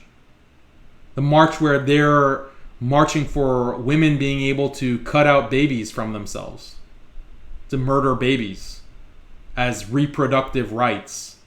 Okay? To be able to kill children in the third trimester in the womb. And now even they're pushing it to, post-birth abortion, quote unquote. And that's what the Virginia Democratic governor was promoting just a few weeks ago.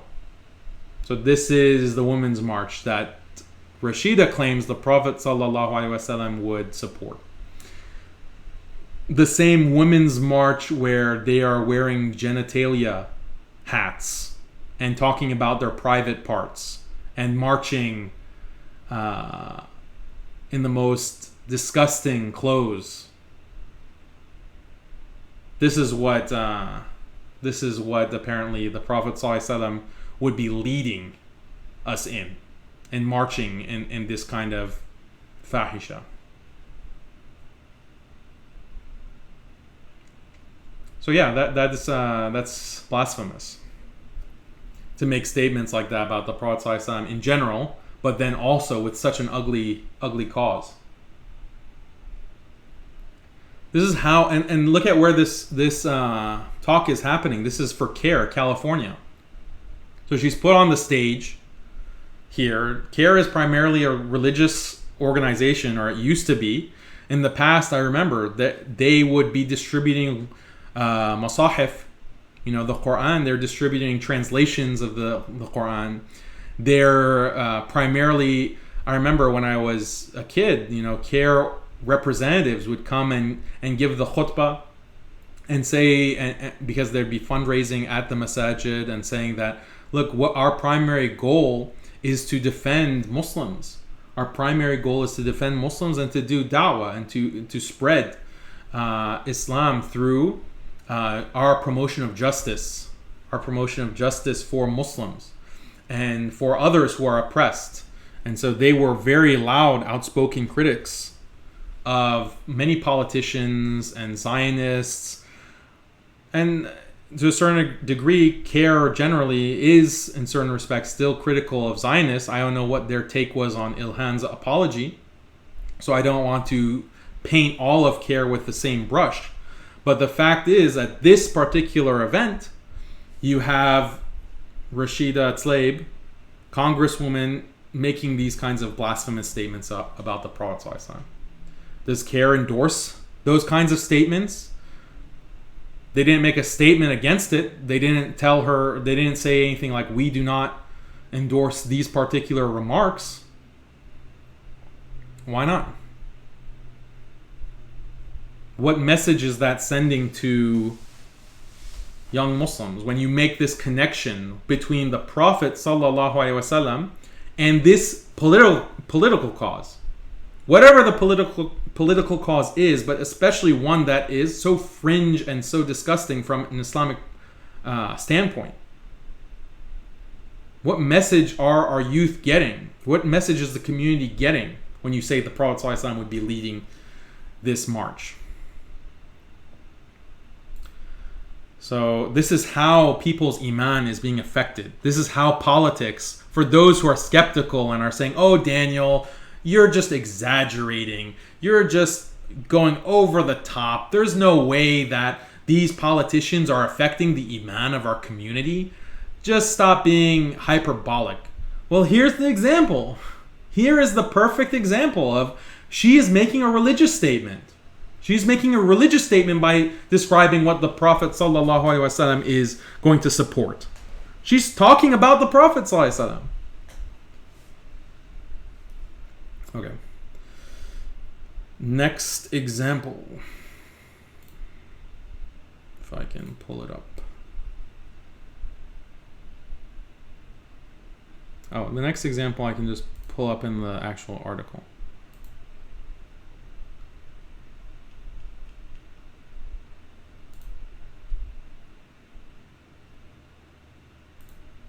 Okay. The article I published today. So here's Ilhan. If you haven't seen her dancing with cross-dressers and having a party, then check that out. Okay, here's one example. Jesus take the wheel, mocking Vice President Mike Pence. I don't have a problem with mocking Mike Pence. I don't have a problem with criticizing him. I just gave you a whole spiel on the importance of satire and the importance of sarcasm.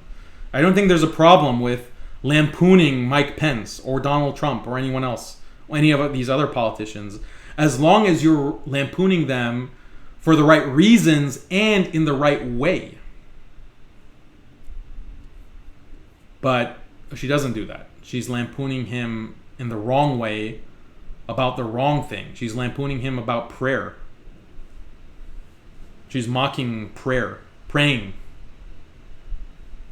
And then she's mocking Isa alayhi salam.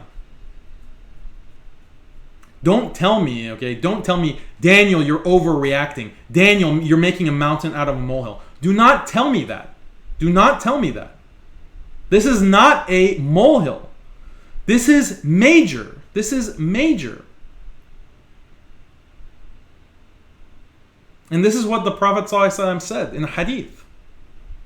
Sahih hadith that's recorded in Bukhari and Muslim. He said that a Muslim or someone might say, well, hold on, let me go to the actual translation so I don't want to misquote this. I'm not sure if he said Muslim or... Okay, he says a person. We can go to the Arabiya as well, but we're running out of time. So the Prophet ﷺ says, a person may say a word that is pleasing to Allah, not paying it any heed, for which Allah will raise him several degrees in status. And a person may say a word that is displeasing to Allah, not paying it any heed. Not paying it any heed, meaning thinking this is a small thing. This is not something huge. This is just a small issue. This is just a molehill.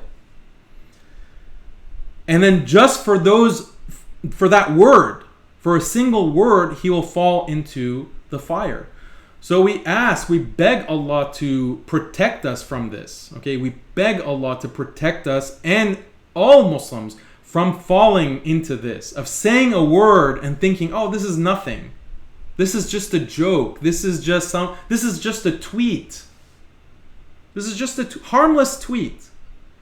We beg Allah, we pray to Allah that He protects us from falling into this.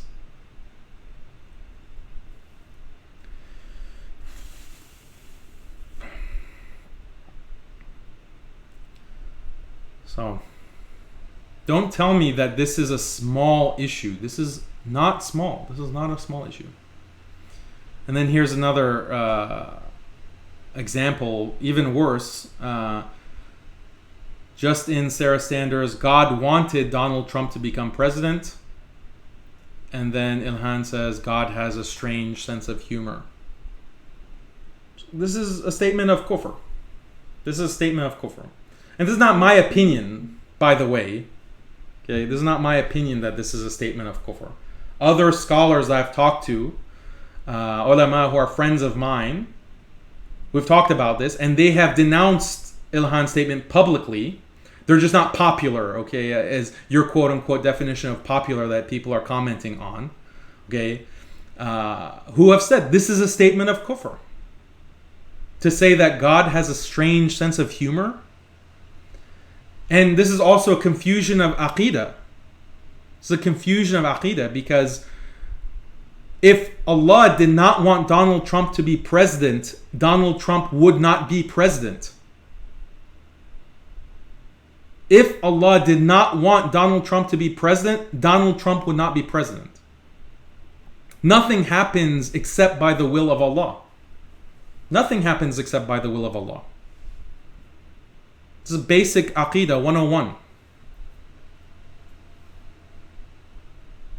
There's a difference between that and saying that Donald Trump his actions are acceptable to Allah. Donald Trump's actions and behaviors and his statements are acceptable to Allah. That's a separate question. That's a separate issue. But the things that happen in the dunya, the things that have happened in the past, the present, what will happen, what has been written to happen, all of this is in Allah's power, His control. This is what qadr is. Nothing happens. Not a single leaf drops from a tree. Okay? Not a single atom, not a single electron, not a single quark, if you want to get into the subatomic level, moves except that Allah wills that to move. This is the power of Allah. This is the power of our Rabb. Okay? Aqidah 101. But basic things like this we can joke about. And then you have Muslims, some Muslims who are defending this and saying, oh, it's just a joke. Just line up. Line up. Don't you understand what she meant by that? Just line up. No, sir.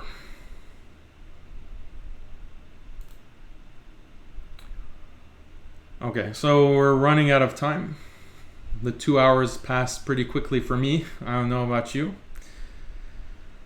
Let's just take one last look at questions and see if anyone has anything else to add.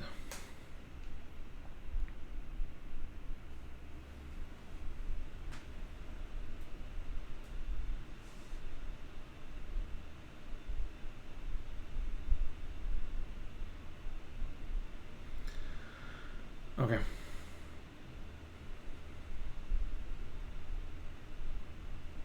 Jeremy Steiner says we need community leaders, not sellout politicians. Absolutely. Siovesh says my computer refuses to play that nonsense, referring to the Rashida video. Yeah, maybe it was my laptop refusing to play that.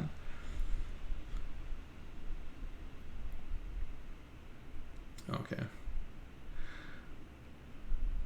Let me look at YouTube. Sorry, 1 second.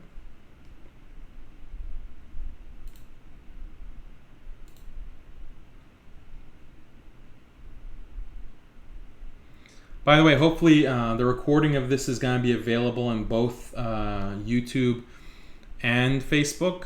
So if you miss a show, you miss the entirety of the live broadcast, you can always go onto YouTube or on Facebook and it'll be available. Unfortunately, within Facebook, last week's video didn't upload properly because of a glitch. But in general, it should be available on both Facebook and YouTube, so you can check it out. Yeah, and there was some other issues that I wanted to get into today, but I didn't get a chance to do so. But we'll cover them next time. So one commenter on YouTube, Crazy, says, Assalamu alaikum, wa alaikum assalam. Daniel, what's your opinion on Tulsi Gabbard? I don't really know much about her, so I don't really have a formed opinion on her.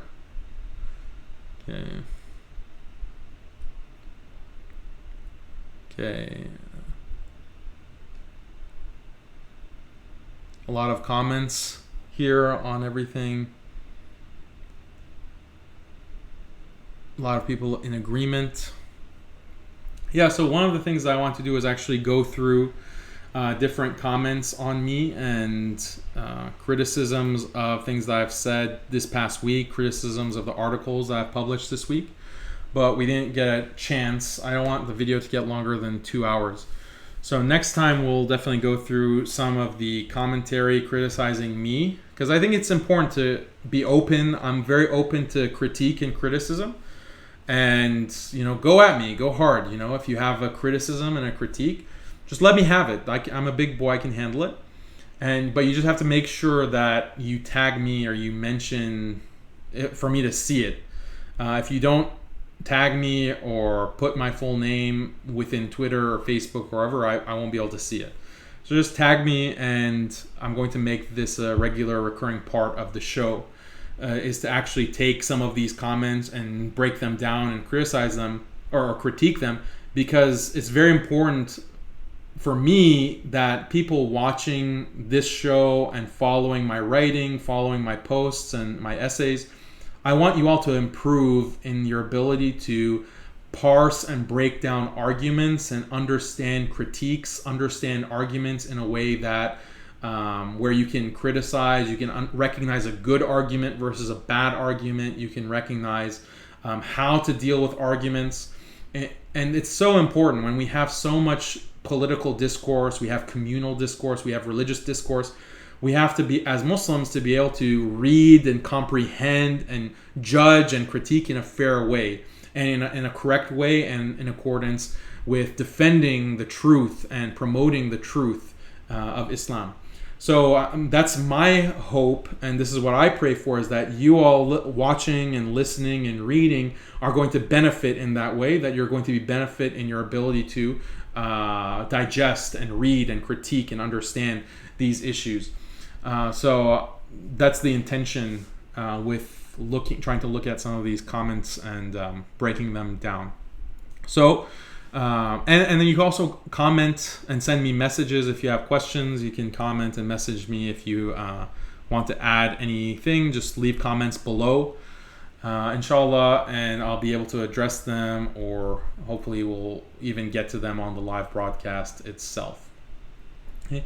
And then also just a plug for Al-Asna Institute. This is the new institute that I founded for Muslims to be able to learn the arguments for being able to defend Islam against attacks from these modern ideologies and strengthen their iman, strengthen their faith and their confidence that Islam is the truth.